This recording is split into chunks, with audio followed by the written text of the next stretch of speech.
After a titanic struggle, the Devils' title push came to an end in the Sky Dome last Sunday. They couldn't hack it against the Blaze, and their defeat sparked celebrations in Belfast. Never mind 3 in a row, the Steelers have won 5 in a row at home and begin their playoff odyssey knowing a positive result tonight is a must. Sheffield have had troubles down in Cardiff in recent seasons and must make the most of their home advantage tonight. Low shot and the pad kicked away. Steelers now back into the offensive zone. Dowd gets the feed and scores! Beat bound short side. The first goal of the playoffs goes to Robert Dowd. Yeah, and it's all Josh Pitt is down in the corner doing a great job spinning away from his man, finding Dowd, who you can see there gets caught between Fournier and Longley. Not quite sure what happens there. They bang into each other and allows Dowd to sneak in behind him. And Robert Dowd short side, high over the elbow of Ben Bowles as he's going down. And that's what I said before, is Cardiff have to be careful. They can't get too physical. They need to go and play the game that keeps them going and try and keep the style that's good for them. And he's in a battle with Reddick. Nearly hits the deck. Officials have been wanting to let the players just get on with it out there. No whistles so far. And that's an untimely stumble. Armstrong. Neely again. Angles tight. He tries to move it inside and Neely ends up in the net. But the puck does not, and Reddick goes in for a little bit of extra. Yeah, we've seen it before.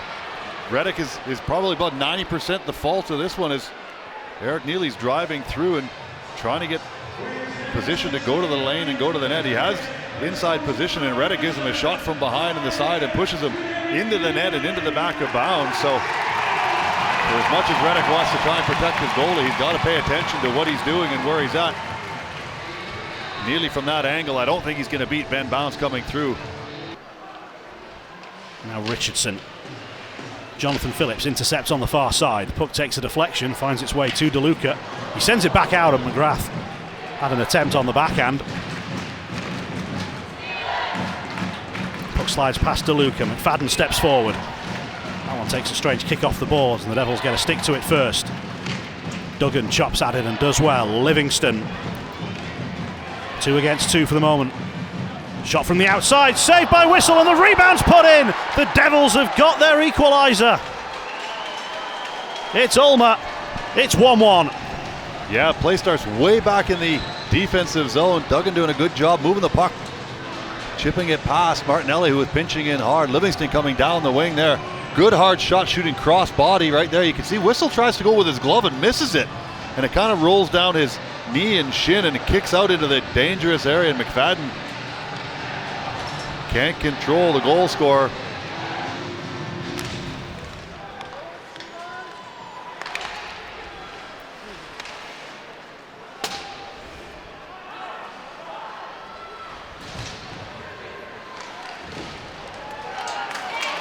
Armstrong.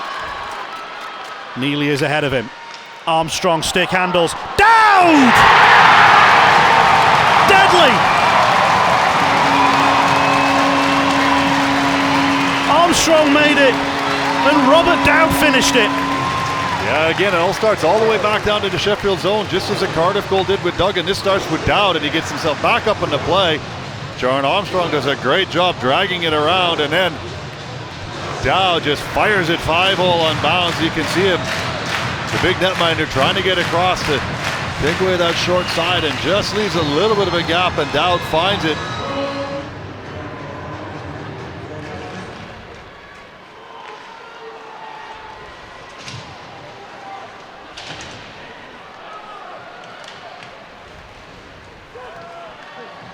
How will Cardiff respond to going behind for a second time in the tie? A long shot from Livingston is blocked, and DeLuca, oh, that must be a tripping call, may even be kneeing. Livingston stuck his leg out a long way to take out DeLuca. And then Reddick wants to get DeLuca. He reaches around and grabs him around the neck, and DeLuca just wants to wrestle him to the ground. Because Reddick was, well, he had his arm around DeLuca's neck for a moment. Yeah, DeLuca is we'll see what dragged him to the ground. Just leaves a leg out. takes DeLuca out of the way, and then Duggan comes in there as well, and then Reddick comes in after the fact, all behind the play. Cardiff doing what they want to do. They want to get DeLuca off the ice, obviously, but they got to remember that they got another player by the name of Robert Dowd who likes to put the puck in the back of the net too. So, but it looks like Livingston's going to be gone here he might be gone for 5 for a knee here for leaving his knee out. My initial reaction, having not seen a replay, was that it did look like a kneeing call. They did appear to be an extension. We are watching from high up on centre ice. We've got a really good view high up here. And that is Livingston done. And let's take a look then. Keep your eye on 15 and 62. There's the leg out. Yeah, there it is. He stuck it out and left it out for sure. Dangerous, dangerous play. He knows right away that he's done it. You can see him throw his hands up. The Steelers have a 5-minute major power play and a big opportunity to build on the 2-1 lead they currently have. Pass doesn't get all the way through to Neely. Well broken up by Martin. Steelers power play this season, only 8th best in the league, hovering around 17.5%.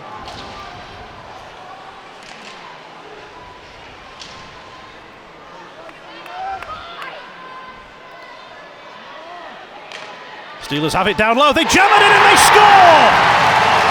Owens on the jam play. The Steelers fans have waited a long time to cheer a goal at home by Jordan Owens. It's his first in this building since October. What a time to get it. A power play goal. The Steelers are 3-1 up and the power play continues. Yeah. McGrath doing a good job pulling Richardson up just a little bit higher on the penalty kill than maybe he would have won. Owens recognizing that situation and driving hard out of the corner. And the power play still has over 4 minutes left to run. Unassisted goal for Jordan Owens. 12th of the season, only his 2nd on the power play. As I was saying, his 1st in a home game. The Steelers trying to settle this one down. Dowd, that's a great save from Bounds. Dowd got plenty on that one. Dowd towards the goal and headed away by Richardson. Wow, what a play. The game before, it definitely works out for him in football.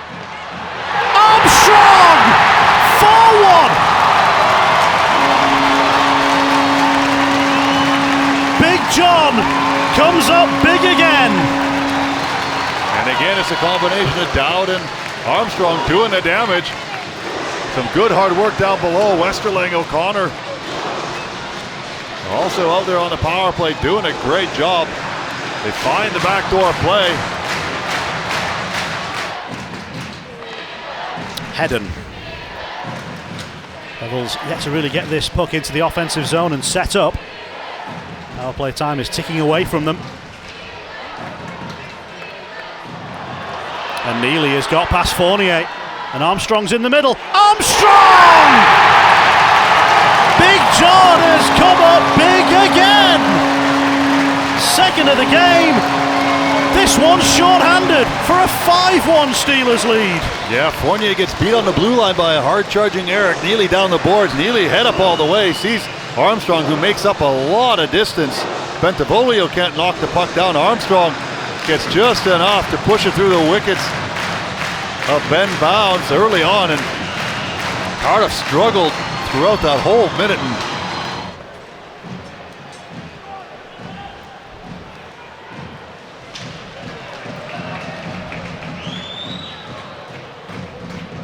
Reddick's shot takes a deflection. Opportunity here. Bentivolio on the backhand. He can't get it in. Whistles out of position. He makes the save and the Devils force it in. They've got one back and there's a scrum in front.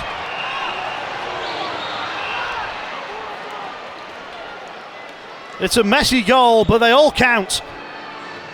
And the Devils are not going to go quietly in this one. Now, good job out in front. Some excellent work. You can see how many opportunities DeLuca's all over heading in front of the net. Can't do anything about it. They make a good save. Whistle on the first one. Scrambles back, makes another save. Dixon. This has been some passage of play. That shot is bouncing and bobbling. Oh, and it's sent right across goal. The angle, it's in! The Devils have got it in! It's back to 5-3. Absolutely scrappy goals by Cardiff, but they do what they do. They drive around the net and cause all sorts of chaos in there. Martin's in there. Just a run around. You can see it's not even a shot. It's a misfire there on the other side. Final minute of Devils power play.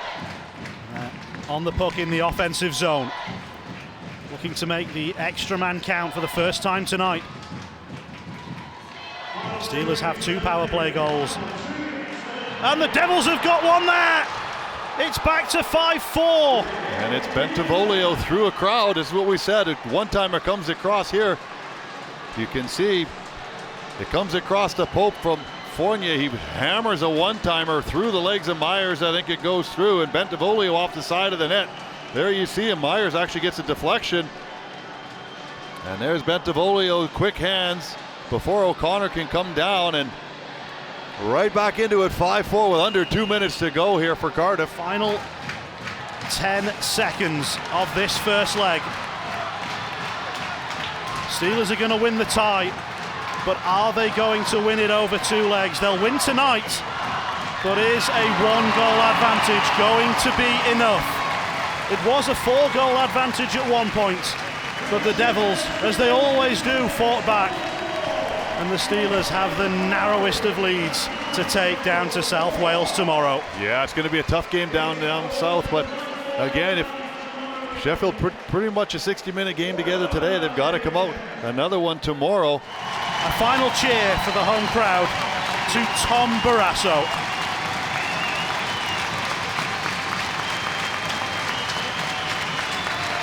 He says thank you very much. And the Steelers crowd cheer it back. 2 goals from Robert Dowd, and he is named the Steelers man of the match tonight.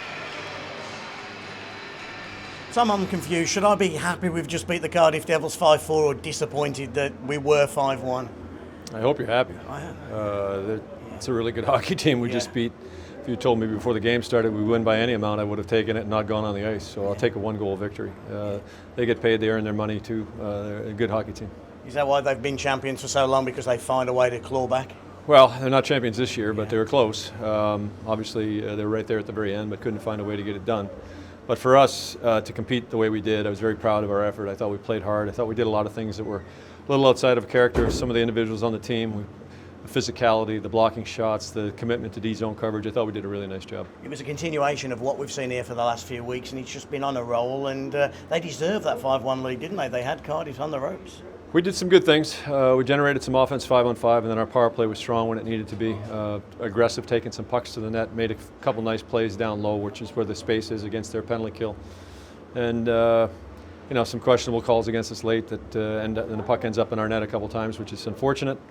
But as I said to start this, I'm very pleased with the fact that we've won the game. What do you expect tomorrow night in Cardiff? Probably more of the same. I'm sure they'll come out with more energy in their own building, but I'm not really worried about what they're going to do. I'm going to worry about what we do. We need to get rested up tonight. I'll cut some video of our game tonight, just try and keep it short, just some of the positive energy things that we did, some of the commitment to defense that we had, and then try and get ourselves amped up and go do it again. You've been in that building 2 or 3 times now. What's the one thing we have to do well tomorrow night in Cardiff?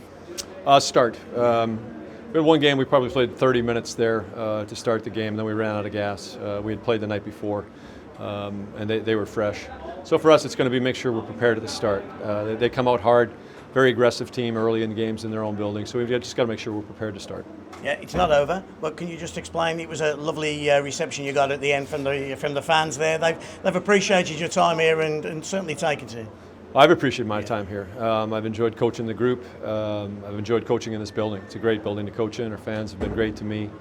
At the end of the day, the organization needs to make a decision on how they move forward. I'm prepared to commit to that plan of theirs at this time, and I understand that completely. We've talked about that with Tony months ago. We're both very good with those decisions, comfortable with those decisions. and I respect what has to be done for the team and for the sake of next year's organization. But it's been a great year here. I'm glad I came from Italy to coach the team. It's been a great challenge every day to try and get our team going and build us back up, and I've enjoyed it tremendously. And it's not over yet. Damn right. Andrew, I can imagine from being 5-1 down to the 5-4 scoreline, you're a much happier coach than what you would have been at the start of the third period. Just take us through that entire 60 minutes. It would take a while to go through it all, but start not bad. I thought we generated enough chances in the first. Thought their goaltender was good. Thought they defended hard. Thought it was a very intense game tonight. Both teams laying their bodies on the line, hitting, playing physical around the nets, blocking shots. And then in the second to go down, and then just a real game-changing call there, the 5-minute major. For them to then get 2 power play goals on that's absolutely huge, obviously. It might have been even 3, I can't remember now, but it was a crazy night, and just like the way we stuck with it in the third there. We gave up the 5th one short-handed. I think a lot of teams probably would have folded up, but we got a few guys in this camp that care, and we're going to keep pushing here. You just briefly touched on it there, but after the disappointment of last weekend, of course, it was a great sign for your side to come back from that 5-1 scoreline and push it right to the end to give you that extra chance going into tomorrow. Yeah, I mean, I think if anyone knows our team well enough, we're gonna keep coming no matter what. We've done that for 5 years. We're gonna keep going even when no one maybe believed in us at that point, and we're just we're gonna keep going until we can't go anymore. And is it just a simple case of rest, relax, and refuel ready for tomorrow now? Yeah, for the players. I mean, obviously I have me and Pigsy have a pretty big job here ahead of us to take a look at things. But it was a simple game out there from both sides. I think both teams know each other very well at this point. It's a lot of one-on-one battles is very, very important, and a lot of big plays from some big players on both sides tonight.